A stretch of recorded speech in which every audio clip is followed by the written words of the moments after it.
Al final de la clase de teatro invisible, tres estudiantes mujeres contaron que tenían alguna amiga quien había sido víctima de acoso sexual y que, al no encontrar solución, prefirió retirarse de la universidad.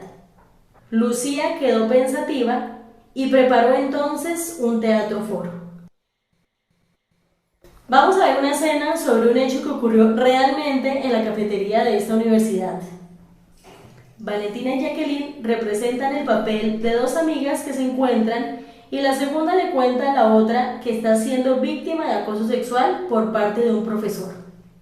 Valentina le sugiere que no denuncie el hecho, pues el docente es muy amigo del decano, tiene reconocimiento internacional y además es el único profesor de dos materias más que deberá ver Jacqueline los próximos semestres. Lucía le pide a los espectadores que comenten lo visto. Martín, un estudiante, expresa su desacuerdo con la amiga al sugerirle no denunciar y da sus razones. Bien, pero en un teatro foro no es suficiente con criticar a un personaje, sino que quien lo hace pasa a reemplazarlo para hacer lo que cree correcto. En esta técnica no hay espectadores, sino espectadores. El estudiante pasa a asumir el rol de Valentina. Jacqueline lo interroga. ¿Qué hago entonces? ¿Cuál es el procedimiento que debo seguir para la denuncia?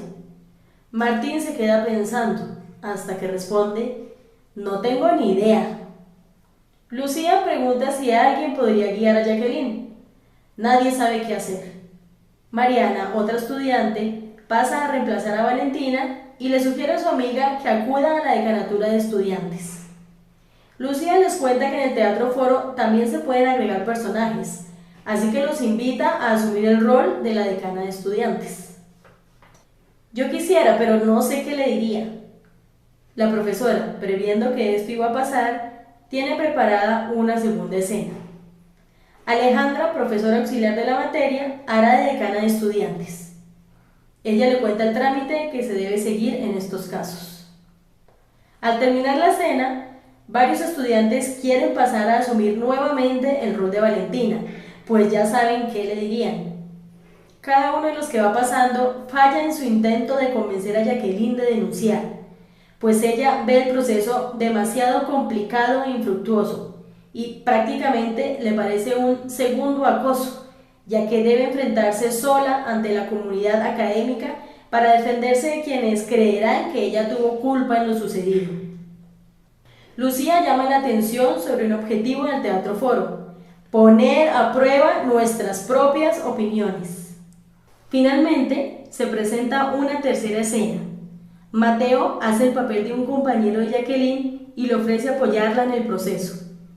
La muchacha no se convence, cree que el resultado será la expulsión de los dos. Entonces Mateo mira a sus compañeros y les pregunta si estarían dispuestos a acompañar a Jacqueline. Todos asienten. Mateo dice, ¿ahora sí vas a denunciar? Jacqueline responde, con tanto apoyo, claro que sí. Como dijera Boal, en el presente volvemos a vivir el pasado para crear el futuro, con una ética de la solidaridad.